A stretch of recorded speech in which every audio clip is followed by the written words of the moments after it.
The Giant Killers by Conway Fitzgerald. Epilogue. I hadn't dreamt of him in many years. I had tried desperately to forget him and his omniscient presence. For without him, always watching, always guarding me, directed to my protection by the whispering woods, without that presence, I found myself truly alone, and forever thereafter consumed in fear and isolation. At first it was mild. Almost liberating was my newfound uncertainty for my own personal safety. There was no one left in my life anymore to play the ubiquitous contrarian and steer me away from danger. My mistakes would be mine alone, and I would live or die with them. But later, as many years passed, I became increasingly concerned that I wasn't the only one aware he was gone. Others knew that I was now without my guardian. Fully aware were some of the nastiest gangs in the known world, and perhaps even those in the Underdark. So I hid myself, until like now, I could hide no longer. Thelb Karu came to my dreams the last night the two boys remained in my home, hidden deep within the Eirdet. I can't, with any certainty, determine whether it really was a dream, or simply a lost waking memory buried deep in my subconscious from so many years ago. I believe it was a memory of the first time I ever saw him. I was just a small girl, still unable to speak, as my mother did not, and none of my human caretakers bothered to teach me much of anything. I was in the garden just beyond the mill house. I was chasing a beautiful butterfly. I remember closing in on it as it landed on a budding spring flower. Its beautiful golden wings fluttered majestically, a magnificent sight. As I came closer to the butterfly, my eyes locked on it, hoping I might capture it in my little hands. It was then I noticed something hopping towards me. I looked over to see a little bunny figure made of wrapped vines and twigs. It was a wooden toy bunny. I traced the source of the hop, and there behind the large maple tree was a strange-looking gray man in a dark cloak, holding a wooden stick that he used to extend and control the movement of the wooden toy bunny. I watched him as he made it hop away from me. I then squatted, acting like I too was a bunny, and hopped after it. The butterfly then fluttered off the flower and landed atop the analog bunny's ear. I hopped closer, pretending I was just another friendly bunny, hoping perhaps the butterfly would land on me instead. The gray man used the stick to make the bunny hop closer to me, and then the butterfly took flight and landed atop my hand. I was astonished. With all other things about it in the world, this beautiful, fragile creature had found its way unto me. I looked over to the man in the cloak with an excited grin. It was then, truly for the first time I ever laid eyes on his face, that I'm certain was the only time I'd ever really seen him smile. "Begone!" yelled my mother Gale at him suddenly, positioning herself between us. The butterfly flew away as she repeated her rarely spoken word, "Begone!" My mother Gale then swept me up into her arms and turned away from him, keeping me from his sight, carrying me back into the safety of the barn that was our makeshift house. When we were back inside our humble home, she searched over my whole body frantically for any wounds or hexes. Child, she said, hugging me tightly, kissing my head and then caressing my curly red hair desperately. She never called me by any name, only child in the language of the Ostrom. but she never spoke much more to me at all, as she was known to all as a mute. Clearly, she knew who this man was, and it was then I first became suspicious that he may know of the unexplained existence of my father, and to the truth of my creation. I knew I was different because the human keepers of the mill always reminded me of this fact. That is why my mother and I lived among the horses, goats, and sheep, and not in the house with the miller and his family. They hid me from public view and demanded my mother keep me close to her side always while on the property. But then one day, while my mother and I walked in that vegetable garden she tended, her hand gripped mine tightly. She fell to the ground. I looked to her for reassurance. I remember as her eyes met mine. She was frightened. I think she was most frightened over what would come of me when she was no longer there to protect me. What would come of this accidental child that was forced upon her as a child, that she watched grow up so slowly while she aged so fast. But she had grown to love me. I was her life, short as it was. Now she was an old woman, and her heart had seized up and could beat no longer.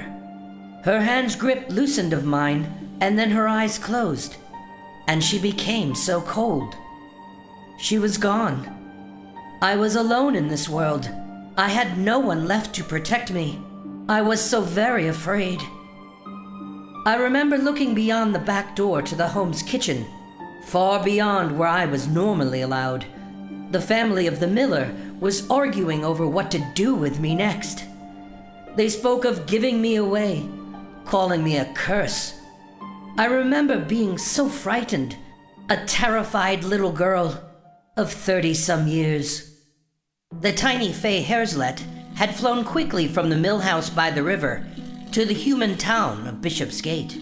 She was a pixie, a woodland fairy creature that had been assigned to me as a watcher, and Theb's principal point of contact on my general well-being. The small fairy made her way to the roof of an administration building on the main town thoroughfare. There she found the exhaust port for an undocumented exhaust duct, positioned next to many others like it. At first, she attempted to lift the vent cover with her tiny fingers. She released it immediately after she felt the intense heat of the exhaust upon it. She made demonstrative faces of agony and then flew away. She returned with a pliable twig. She wrapped the bendy twig around the cover and opened the vent to the small chimney. A huge plume of black smoke then came out. She waved away the smoke from her face, held her tiny nose with her dainty left hand, and then flew into the exhaust pipe, heading down towards the source of the smoke, the hidden underground home of Thelb Karu. When she arrived, she emerged from the smoldering fire within. The tiny fairy was covered in black soot, coughing and wheezing in mime, as Fey Haerslet, like my mother Gale, was mute. But unlike my mother, she was an excellent communicator, for I found it nearly impossible not to know exactly what she was miming about always. She couldn't help but do it constantly, even without an audience. Fey Haerslet looked at her body, aghast by the soot covering. With one magical cleansing motion, she shook off the filthy, smoky tar that had gathered on her dainty body, revealing her immaculate, glowing pixie features again. She then flew over to the table where Theb discussed his next proposal. What say you, Cloak? The Havling thief, Embly Burns, demanded an answer from the one who would inevitably decide. But Theb did not answer. He looked to his most trusted compatriot, a fellow gray elf and thief magic user named Lassiter. Lassiter liked to speak. Theb did not. How can you be sure he'll be alone? He must know he's marked. Lassiter said what Theb was thinking, but preferred not to reveal to the conniving Havling. I only know what the contractor tells me. As you can see, his deposit is real. He has the money. The halfling thief pointed towards the small piles of Torbanian gold pieces stacked before him on the table. We need to know what we're up against, Lassiter said. Just then Fey Haerslet flew up before Thelb for all the gathered ne'er-do-wells to see. They all drew silent as the glowing pixie waved at Thelb. Thelb looked at her angrily, then he spoke. What do you want? Fey Haerslet then mimed a perfect caricature of my mother Gale, the fat, angry woman of the mill. She then mimed she had died suddenly by sticking out her tongue, reaching her tiny hand to her chest, and falling to the ground. Then she mimed that the humans, the descendants of the miller, were making plans for my future. What is this, Cloak? Embly asked suspiciously. No deal, said Theb emphatically. He used this instance to suggest, superficially, that he had druidic informants that this halfling criminal could never understand. This knowledge made this proposed version of the contract impossible. The truth was, Theb was now alerted to the trouble at the mill, and no lucrative kill contract, nothing in the known world, could ever be of higher priority to him than my safety.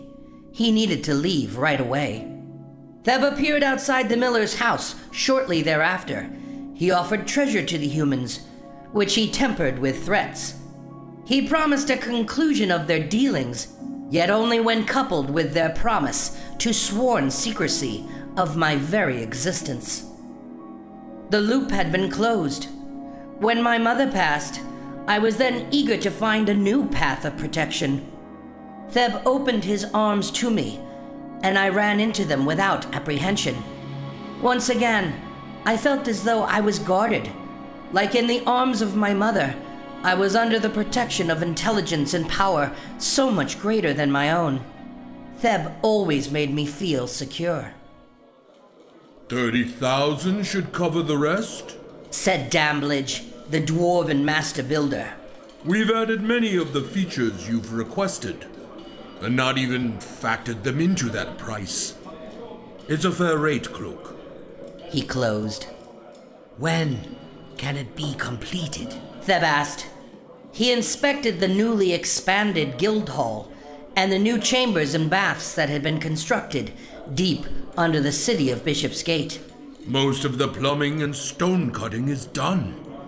The rest is mostly aesthetic. 4 months. Damblage promised. Just then, one of his cousins, a young dwarvish craftsman named Bingut, nudged him. He then motioned for him to ask what he had been promised. Damblage resisted, but his younger relative persisted.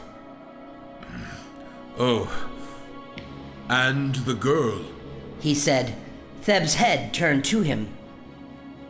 What girl? Theb asked ominously. Damblage cowered before him, but then Bingut spoke. I would like to wed your daughter. The Red, the Havish girl. She is a child, Theb responded, quite disgusted. I'm an accomplished craftsman. I can pay, said Bingut. She is not for sale, Theb replied angrily. Bingut was young and strong, with many friends and supporters among Damblage's workforce, but he had become overconfident. Theb showed him his broadsword. I meant that I had money, not that I wished to purchase the girl. Come, Cloak, be at ease. Will you keep her for yourself? The young dwarf taunted. Count your days, replied Theb. That was about as threatening a comment as an elf could ever make. To count one's days meant to suggest that they were all they would ever see very shortly. For these creatures of so many days, it was about as flagrant as fighting words could be. Damblage pushed his cocky, pugnacious cousin behind him and attempted to mitigate. Oh, please, Cloak, he was being silly. He means only to compliment your family. The dwarvish master negotiator placated. Theb then grabbed his chest with surprising strength and balled up his shirt, pulling the dwarf into his own face. Silliness will be met only by death. Knowledge of who, what, and from where this child comes from can only be met with death. He released the trembling dwarf, who also now looked for the exit. Be happy. I pay you 20,000 and allow you to leave this place with your lives, Theb said coldly. The dwarves present scoffed at the threat. You think you can kill me? Ha! Do you, Grey Elf? Taunted Bingot. I know more assassins than I know fingers. He thrust his 10 digits violently into the air. They would all be more than happy to kill the likes of you for a day's wage. I have stored treasure. He then spit in the direction of Theb. He turned and left the new construction. The gathered dwarvish builders followed behind him, angered and insulted. Theb remained close to me that night. Lassiter checked on us every hour. I could feel there was a tension of battle in the air, but then it faded. The first place we had inhabited at Bishop's Gate was much smaller than the guild fortress we had contracted the dwarves to build. But Theb's small safe house was the first home of comfort I had ever known. It was a pleasure to bathe and sleep without the smell of animal shit all night. Apart from the most cold and nefarious, Theb had many pleasantly weird friends. They were all criminals, but some were very entertaining personalities. They were all dangerous, but somehow strangely compassionate. They always offered me heartfelt advice, thieves' wisdom with a genuine familial admiration. They all treasured me and made me feel like a princess, albeit a havish elf princess, rest beneath the massive human build growing steadily above us. Being under Thelb Karu's watchful tutelage taught me much quickly. I learned very early how to anticipate danger. It was mathematic. Who meant to kill me, who was on the payroll and who wasn't, and who was looking for a new payday. These are the things I later took for granted and looked upon others with contempt for not understanding as obvious. I learned the hard way that my very existence was a curiosity to the underground, and therefore a very rare commodity. Rare commodities were always in desire of possession. The dwarves were leaving Bishop's Gate. As far as they were concerned, the deal was off. The very existence of these new secret passages would become off limits to Theb's people, and all their previous investments lost forever. Theb was not a mute, though he rarely spoke in public. That is why so very little was ever known about him. The cloak was gray, a killer, a user of magic, and always available, well, perhaps for a fee. But no one really knew who he was, where he was from, and what the red-headed half-elf girl's origins were either. It was all part of the silent, mystical lure that brought Damblage back to the negotiating table. 20,000 to complete the work. We will take the remaining 10 on a remittance schedule, payable over the next 10 years. The dwarf suggested. By now, all of the county's dwarvish labor gangs had been alerted and readied for war. The elves and havish miscreants were only loyal to Theb if directly under the spell of his fear, or paid in full. Because of his refusal to sell me, his situation had become very complicated. Bingot was rich and powerful among dwarves, and he coveted me. Theb was now out on a limb, protecting a lone piece of fruit, which compromised his exposed position entirely. Lassiter looked at Theb approvingly. He was eager to move into the new space, get all the dwarvish squatters out, and check it properly for traps. Agreed, said Theb, to the relief of all present. Perfect. Let us drink to that. said Damblage with a big smile. He was so happy we were able to complete the transaction after his cousin's misbehavior nearly scuttled it. There is so much we can do together, moving forward, he promised with a smile. Theb then produced the promised cash. The halfling accountants inspected it quickly.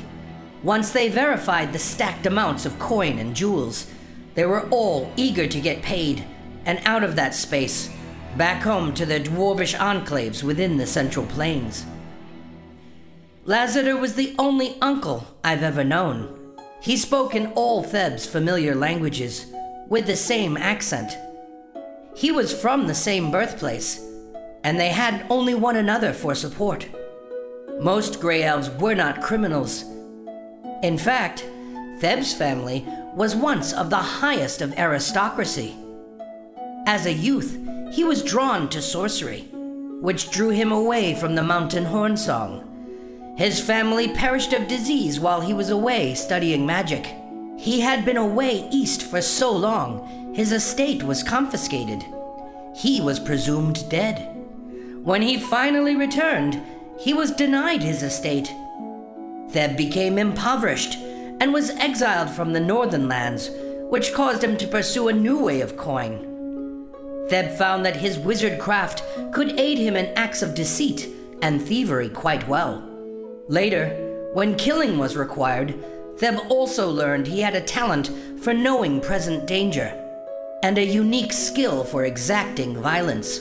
His reputation as a cutthroat grew quickly, and his purse swelled in turn. Lassiter was with him every step of the way. He too had been an outcast, abandoned by the Grey aristocracy. They both agreed they could make finer profit with the promise of freedom among the humans out west. I remember being so excited when I had my first tour of the newly completed guild fortress. This was all designed for you, Aermine, said Theb to me quietly. This shall be your guild. From here, you will gain great wealth and power. When the time comes, you will be ready. I would grow into womanhood inside those halls and chambers. For over 100 years, I never knew fear. With Theb as my protector, I was always safe, despite being among the greatest collection of scum and villainy in the known world. But the dwarves were notorious for coveting that which they could not have. The more unique, the more precious, the more they wanted it. Bingot wanted to own me, to rule me, to use me as his fatherless sex slave. He was a rich dwarf with intense confidence in his own future. His years of masterful stonework on our guild was paid as agreed, but his desire to possess me would remain unachievable. For so many years had the young dwarf spent here, connecting stones perfectly and aligning the halls geometrically, all the while admiring the little red Havish girl, the adolescent who played wistfully within the newly constructed underspace. He would have to accept leaving Bishop's Gate without me. Yet Bingot was greedy and fearless of Theb, which would prove his undoing. Whereas it was true, he had amassed a small fortune, and he had perhaps made contact with some paid killers over the years. He had never attempted to cross someone as keen and deadly as Thelb Karu. Before all the dwarvish builders fully evacuated the site and shared the completed maps of all the subterranean passages, Bingot utilized one of the secret doors near the storage vaults for his own nefarious purposes. Up to that point, my memories of the young dwarf were quite positive. I remember he always made me laugh, playing a strange dwarvish fife called a drusel. I was so amazed by the sounds it could make. Bingot would make funny faces at me while he caused the pitch to dip and raise comically. I had no reason to fear him or anyone under Theb's watchful eye. So when I heard the Drussel echoing in the empty back halls, I left Theb's side to see where he was. The fife led me deeper into an empty storehouse. There I saw the dwarf with his funny instrument. I ran up to him and smiled. Do the dropsy again. I called out childishly, looking into the dwarf's eyes as he made his silly faces. I laughed. Then suddenly, a burlap bag was cast over my body and tightened quickly. Before I could even let out a scream, I was snatched away into a yet undisclosed secret portal. I had been captured in a sack, just as Herf would later do with young Dan. It was an effective dwarvish method to apprehend and silence a smaller person quickly, equipped with exterior bindings to help secure and carry the prisoner with ease. I was terrified. I had never felt so endangered. I felt suffocated and surrounded by silent darkness. I had been kidnapped. Theb and Lassiter were satisfied with the final product. After paying Burns and the other Havling money counters, they collected the master door keys and the secret maps from Damblage, the contractor. No other maps exist. Theb asked for assurance. Of course not. Said Damblage. That would be unethical. He said, smiling, as the small group of little people left the passage that would be our new guild fortress. Lassiter nodded at Theb, who then turned to congratulate me on the acquisition. But I was nowhere in sight. Aermine, Theb asked. I think she's in the storehouse. Lassiter said. They both then went to find me. Within a minute, they realized I was not in the guild. I was missing. Why weren't you watching her? Yelled Theb at Lassiter. I thought she was by your side. My mind was on closing the deal. Lassiter called out. Aermine, child, where have you gone? He continued to search for me using magic, certain I was hiding somewhere nearby, with a devilish grin on my face. But Theb now realized Bingut had made good on his threats, and had taken what he wanted. But where the dwarves could be found, he did not know. They had all passed through a dimension door that had been cast just outside the guild's exit. They could be miles away. Theb felt so foolish, so taken. The dwarves could be very sneaky, and were especially gifted at finding hiding places. But what Bingut did not know was the nature of my creation. Within each street crevasse they passed, there were rodents and bugs that witnessed their movements. As they passed into the wooded fields outside of Bishop's Gate, they had become exposed to the entirety of the Whispering Wood.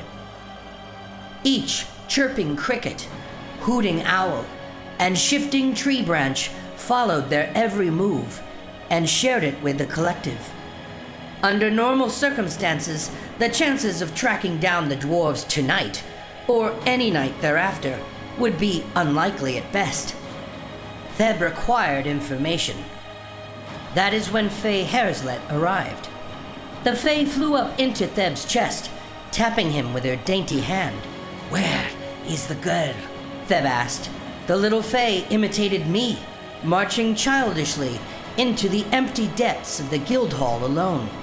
She then mimed the dwarf and his fife, and then how one of Bingut's accomplices bagged me. Where are they now? Demanded Theb. Deep in the woods outside of town, the dwarves had made their camp.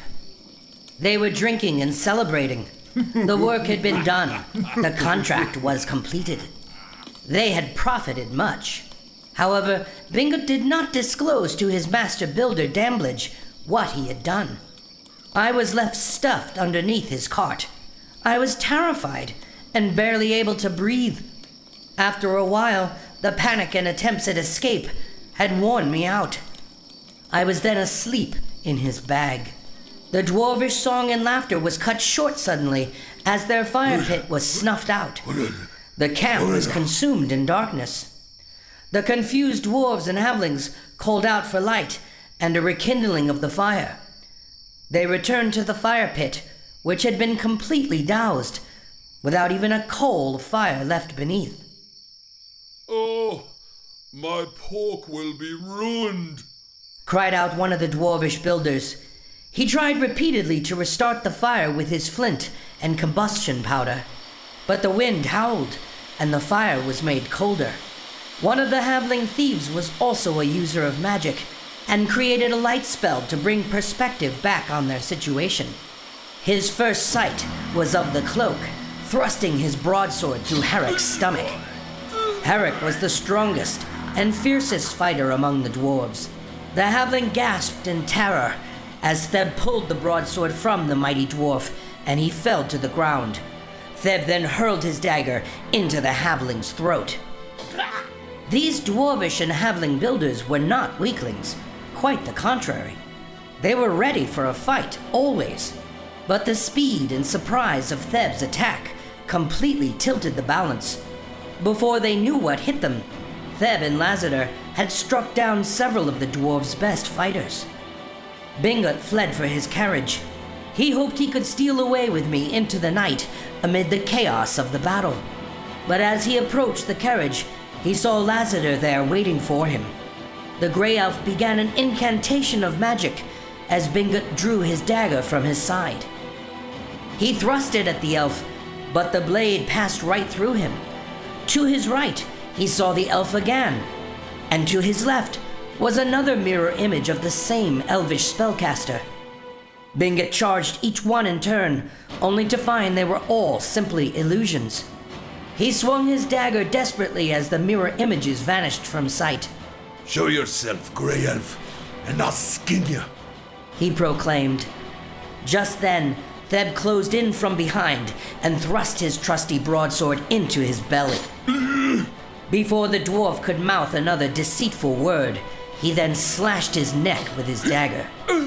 I don't think so, said Theb confidently, as the cocky dwarf fell to the cold ground. She is here, said Lassiter, after Fey Haerslet had pointed to the bag I was trapped in, still asleep. I remember vaguely being awoken by Lassiter, who then turned my gaze away from Theb, while he dealt with Damblage and his small remaining cadre. How will you repair this? Theb asked him. That dwarf's life is not payment enough. You have betrayed my trust. Compensation is in order, he demanded. "Cloak, you must know. I know nothing of this. That foolish boy, I would never have allowed this offense." 10,000 shall be the final price, Theb said forcefully. Because of his foolishness, you now have far fewer hands to fill, Theb said, demanding a 20,000 refund in exchange for the dwarves' lives. They nodded approvingly. And none of you, not you, your friends, family, business partners, not one of you is ever allowed to return to Bishopsgate. To do so is to forfeit your life. Agree to this, Theb demanded, as this was not a negotiation. "We understand, Cloak, and we pray you forgive this tragic insult," Damblage pleaded. I do not pray. I only kill, Theb said coldly. I awoke much earlier than I had of late. The birds were just beginning their songs, and the sun had yet to peek over the dense forest to the east. I woke up so strangely alert and awake. I was startled. My heart was beating fast. I remembered dreaming of that night I had been kidnapped, the fear and uncertainty, and how, in the end, Theb was there. Awakened to the present, I realized I was still alone. Theb was no longer here. I was alone in my home in the woods, as I had been for so many years now. I looked out of my bedroom window, which overlooked the hidden acre behind my home, the one I was protecting. My heart continued to beat quickly. I didn't understand why I had thought of Theb again, and why that made me feel so unsafe. Just then, Fey Haerslet flew up on the other side of my window. I was startled at first, but then seeing her familiar face made me feel a little bit less alone. Like me, she had grown much older, but we were both still here. She gave me a look of, "Hey, what's wrong?" I waved her off. "I'll tell you later," I said to the elder fairy, fluttering on the other side of the window. I went downstairs and opened the door to the main living space and found the two boys, Marsek and Sherman, sprawled out on the couch and floor before the dwindling fire. They had been up especially late, writing and debating as usual, drinking my home brew and smoking the last of the kata root I had left. Their unshaven faces and unkempt clothing reeked of human masculinity. There were several loose glasses and stray pieces of dishware all about the room. Stacks of writ pages were collected for organization, while many other pages had found random places of rest throughout my house. These boys had become quite comfortable with me. They had been here for over a month. I let out a subtle morning cough. Marsek's eyes opened as he awoke suddenly from his lounging chair. Miss Tia, good morning, Marsek said with a smile. Sherman continued to snore loudly on the couch. You're up rather early today? You boys need to go, I said. Now, I said more loudly. Sherman then awoke with a long sniffle of snot. He stood up for a moment to smile at us both. He then folded back into the couch to return to sleep.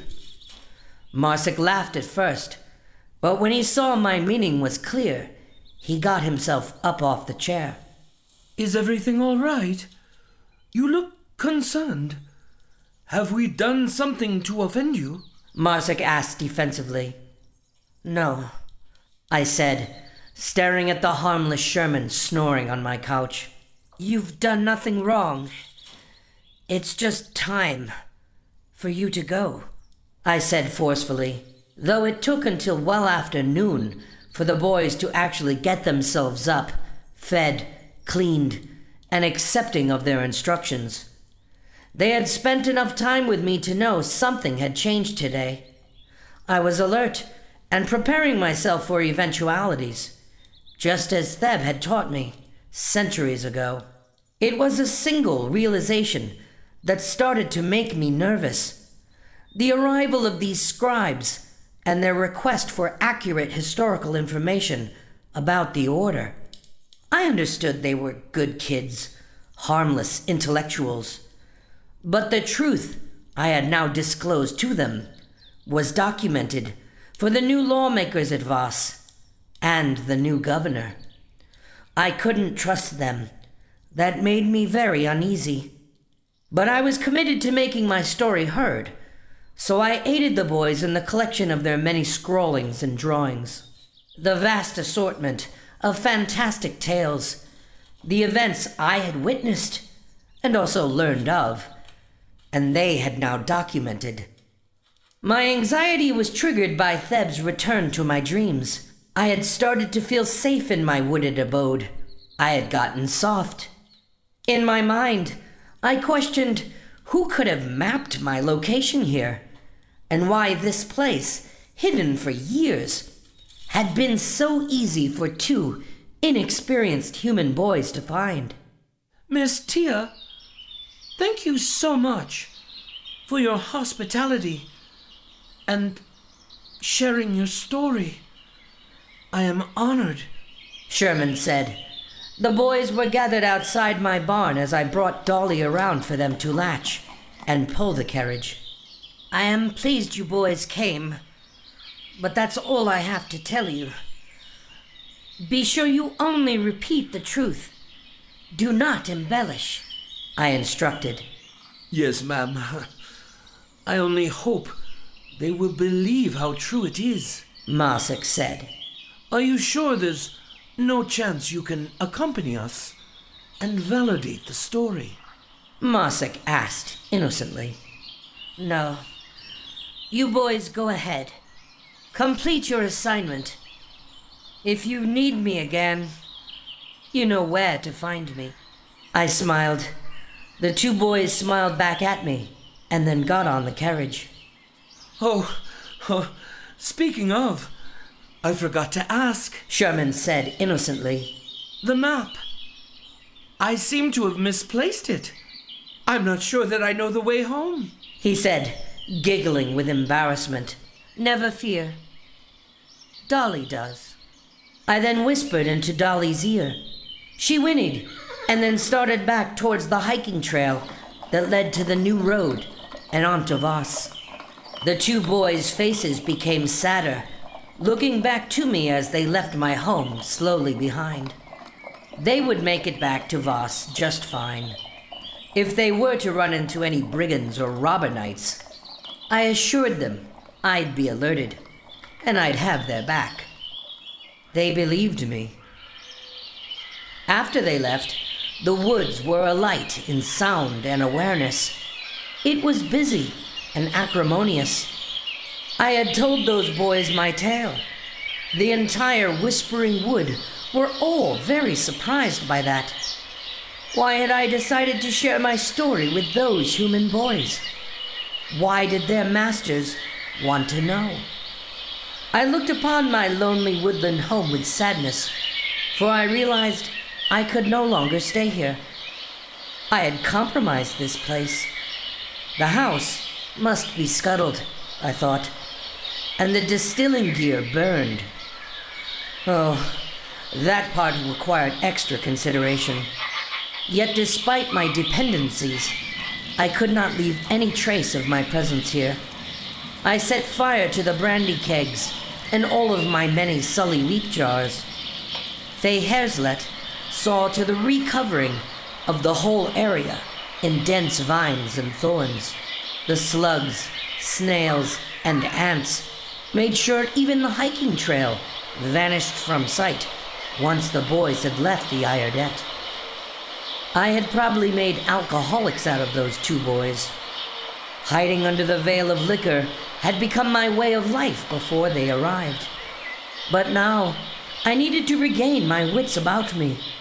I returned to the Hidden Acre, that small, peaceful meadow just outside of my home's plot. I approached a stone in the ground, beneath a large oak tree, which marked the final resting place of the kidnappers, the greatest of giant killers. I brushed aside some fallen twigs and crisp leaves that had covered the stone face. I placed my right hand on the stone. I must go now. You stay here, and I'll be back. Eventually, I said. Fey then flew in front of me and made herself into a caricature of Dan. She displayed his great strength and beauty, and then offered his love back to me without reserve. I smiled at her for her efforts. I need to find this Tolma Breen, the one who came here and claimed to be granddaughter to Keely Breen. I then began my mission towards Bowl to locate that young ranger. For all I knew, she was an agent for the Shallow Ditch Gang, though my best hunch was she was a good actress, a paid spy for the governor of Voss. She must have been the one, I said with certainty. Fey Haerslet then ascended into the woods in search of the answer. Thanks so much for watching, everyone. If you haven't yet, please subscribe and ring the bell for notifications so you never miss an episode. Be sure to smash that like button and comment below. It helps a lot. If you'd like to help me get this book published, please consider becoming a Patreon supporter. And as always, be sure to share this story with all of your friends on your favorite social media.